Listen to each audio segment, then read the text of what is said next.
Welcome back on the AM show. And after all the sporting action, I give you my blunt thoughts, Ghana, for this morning. I've titled it, Of Unrestrained Unemployment, a Massive Housing Deficit, and a Debt Stock Crippling the Nation. How we got here. Dear friends and fellow citizens of our land, I wish our leaders weren't so petty this often, but they are. Sometime in 2014, then candidate Akufo-Addo posted this right here behind me. Nana Akufo-Addo, 7th July 2014. No water, no electricity, no petrol, no money, no jobs, no mercy, no World Cup victory. Hashtag Ghana. What you wish upon others, you see, will someday find you too. Let's be wary of that. Our Black Stars lost yesterday, contrary to our prayerful wishes. While there are many negatives we can glean from the game, there are positives too. We scored Africa's first 2 goals at the tournament. We didn't suffer a whitewashing, even while facing the world's 9th best team, and we saved face for our continent. That said, we have a mountain of work to do to stay put in Qatar. I hope and pray we're able to cross that bridge and make Ghana proud. We need such an upliftment of our spirits, especially in these scarily menacing times. Now, while what happens to our Black Stars in faraway Qatar affects our national pride, the soft power we could wield by way of international reputation and the recall we could trigger in the minds of people across the world in terms of whatever mark we may make in Qatar, whether for the good or the bad, there are, however, even bigger matters of concern right here at home. Burning issues that impact every Amakwejo and Ya. I'm talking of the basic bread and butter issues, including our debt pileup, the housing debacle our leaders have spawned, and the insipidness of the 2023 budget. Ghana 4. Finance Minister Ken Ofori-Atta told us recently that our debt stock had risen to about 450 billion Ghana cedis.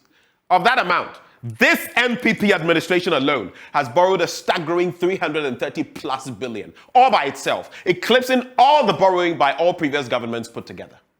In defense of such borrowing, Ken Ofori-Atta told us we had to take a look at what the money had been used for, rather than how much had been borrowed.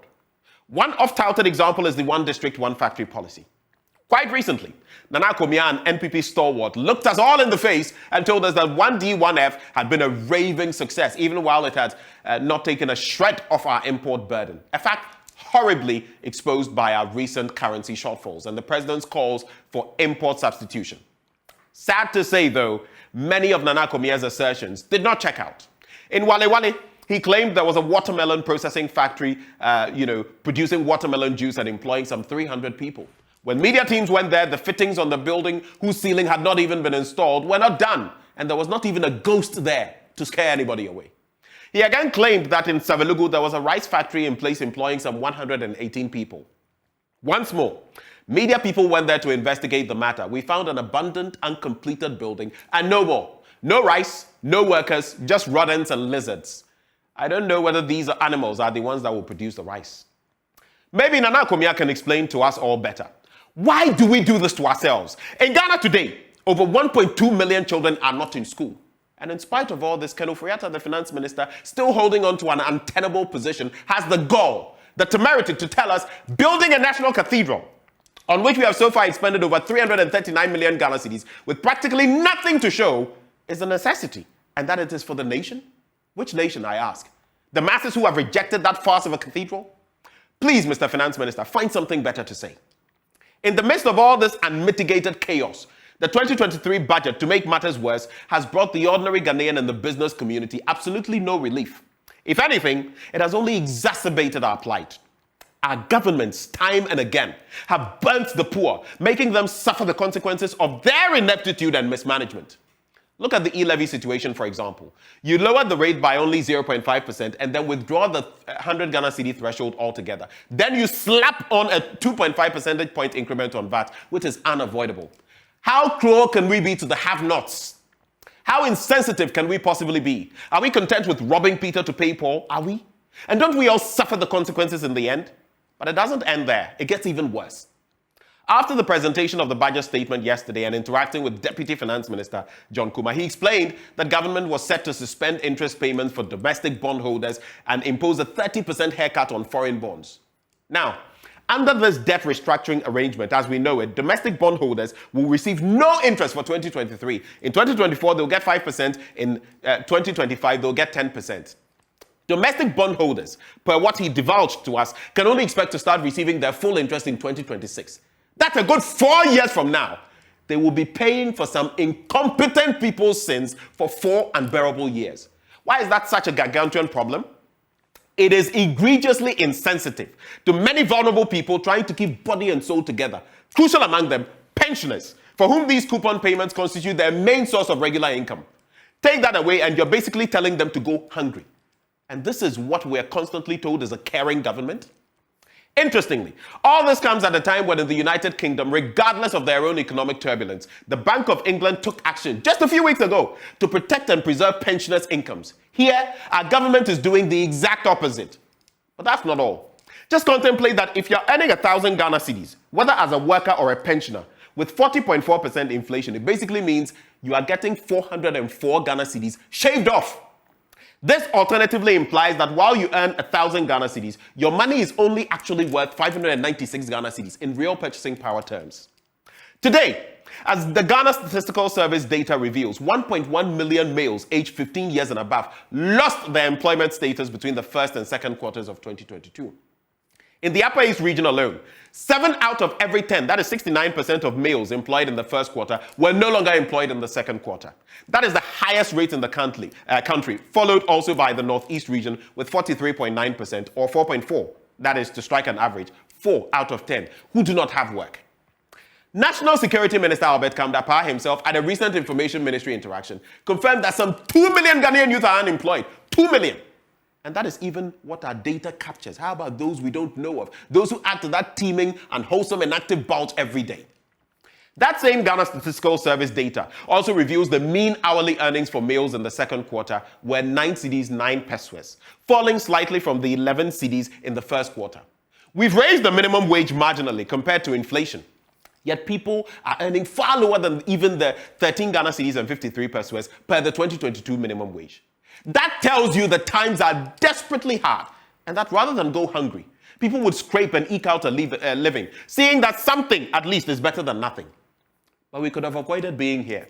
Ofriata tells us Ghanaians that after they started the OPPP challenge of always castigating borrowing, borrowing is in fact a good thing depending on what you use the money for. Fair point. But that brings me to my point precisely. What essentially has this government used the 330 billion Ghana cedis that Ken Ofriata himself confirms has been borrowed so far for? Have we been finessed as a nation by crooked politicians we voted into power to steer our nation into prosperity? Is this what we get? Have we been hoodwinked? It's a question we should ask ourselves. Let me go back to my slides before I conclude. Speaking of exactly that, youth unemployment. Look here. According to the 2021 Youth Unemployment Survey, if you look at the population, 15 years and older, this is the national level, 13.4%. Males constitute 11.6%, females 15.5% of that figure.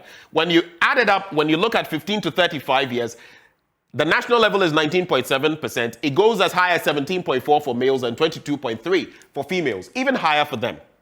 Then when you come down, when the stratification is measured down to 9 years, 15 to 24 years, the national level is 32.8%, 29.3% male, 36.7% female. Now, the effect of inflationary rates on salaries. I gave the scenario of 1,000 Ghana cedis. If you're earning 3,000 Ghana cedis, as of October 2022, with the inflationary rate of 40.4%, you are losing that, 1,788 Ghana cedis. And so this is what you are getting, and this is the value loss, 1,212 Ghana cedis. If you're earning 4,000, your salary, this is what you get, 2,384. What you lose is the whopping 1,616. And if you're earning 5,000, so look at that, I've done 1,000 initially, 3,000, 4,000, 5,000. You get 2,980 and you lose a whole 2,020 cedis. Let's go on to the next slide. And if you look at our 2023 budget, when you look at the tax reviews, again, the current rate of VAT is 12.5. We're proposing raising it to 15%, 2.5 percentage points. Why? Next slide. Now look at these. When I'm done, I'll give you a bit of a breakdown. This is what someone bought recently. Taxes on bread, brown bread. Look at that. One, and look at the cost. 16 cedis, 95%. But look at the taxes. Look at that. Total, GEFL, NHIL 2.5%. COVID, why are we still taking this levy? COVID-19 levy 1%. Look at the total there. Look at VAT. So look at how much is added on just what? Brown bread. The original cost of the bread is 14 cedis, 21 pesos. Adding tax components will work out to what? 2 cedis and 74 pesos, which will raise the payable amount to a whopping 16 cedis, 95 pesos. If you decide to purchase 5 loaves for your household, it means you'll be paying 13 cedis, 70 pesos as taxes on that alone. Now, consumers ordinarily do not pay much attention to such invisible tax handles on the products we buy. But the hard truth is that we are paying far too much for basic necessities without realizing it, even in the midst of an economic crisis. Now, to wrap, let me go to my next slide. Housing, I made mention of housing. It is defined as unaffordable if more than 30% of monthly or annual incomes of a household is spent on housing. That's according to the UN Habitat's definition. But aren't most of us doing that? Next slide. If you look at the Sagleme issue, look at the parliamentary approval, October 2012, loan agreements from Credit Suisse International. Loan amount $200 million, estimated housing units 5,000, construction firm Constructora OAS Limited. Now we are saying we are giving it out to private developers because we can't handle the situation. But look at our housing deficit over time. 2010, it stood at 1.7 million. Look at what it stands at now. 300,000 people have been added. We are now looking at a whopping 2 million people. When you look at the housing conditions in Ghana, this is conventional housing, brick and mortar, more like what we're used to, 78.7%. But look at the others. Metal, so it could even be a container, 8%. Kiosks, 2.8%. Wooden entities, 9.7%. Others, 0.9%. And then finally, you look at what we are expending on a national cathedral in the midst of all this chaos.